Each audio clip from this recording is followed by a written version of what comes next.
And I think it's a story that's emerging in a lot of industries that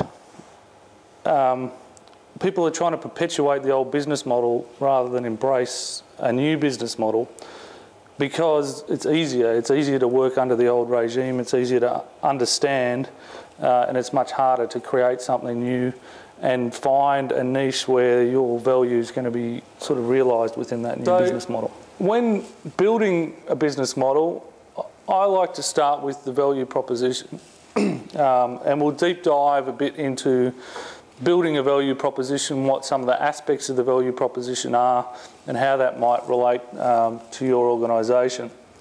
And we've built a number of these different business models, and Simon's been kind enough to use this model for his experience at Hallmark as well, so we get a bit of a flavour for how they end up looking.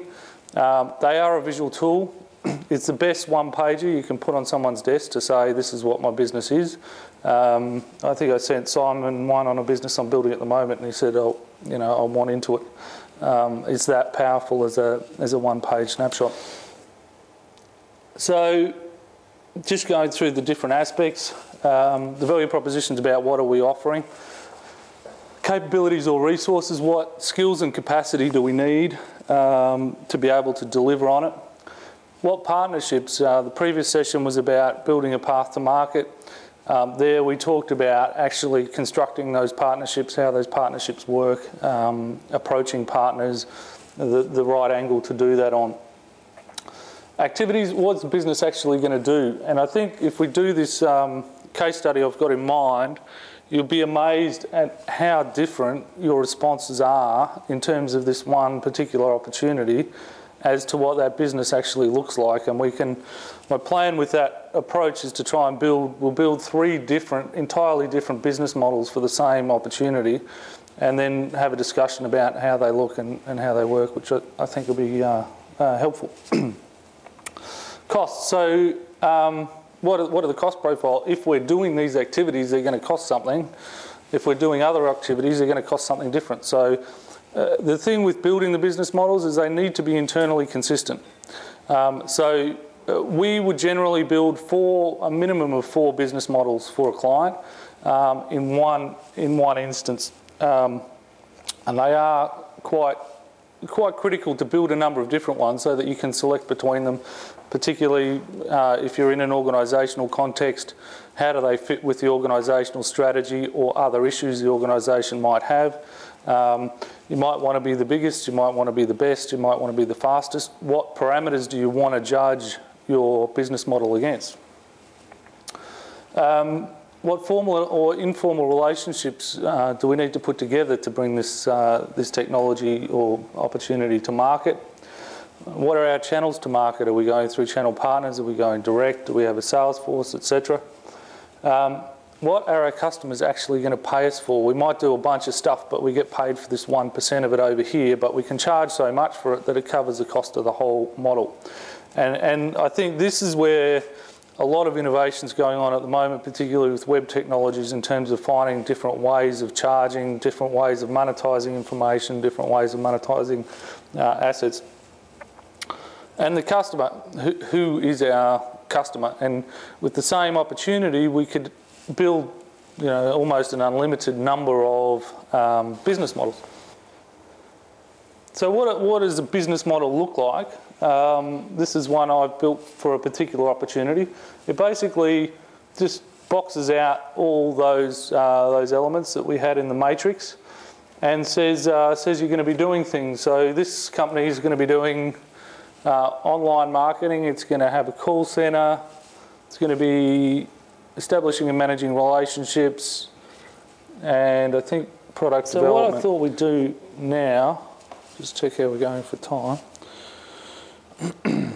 Sorry, any questions on that before I go on? Pretty clear.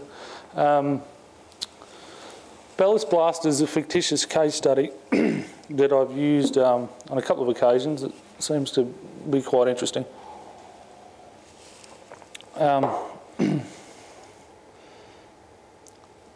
So what we're going to do is build a business model now for Ballast Blaster. All we know about Ballast Blaster is that it's an ultrasonic device that removes microbes from water, carried on ships. And it can be mounted either ship side or shore side. So when a ship leaves China, it will load up with ballast water. You're talking hundreds of thousands of tonnes of water to hold the ship stable and level throughout the high seas, etc.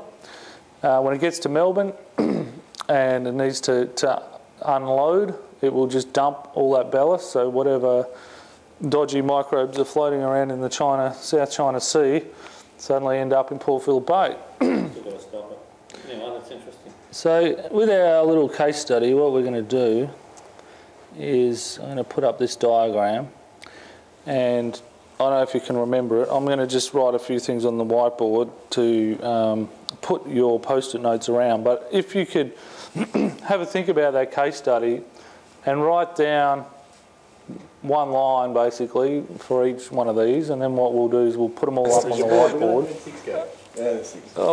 I was going off the previous slide. That was why costs. Okay.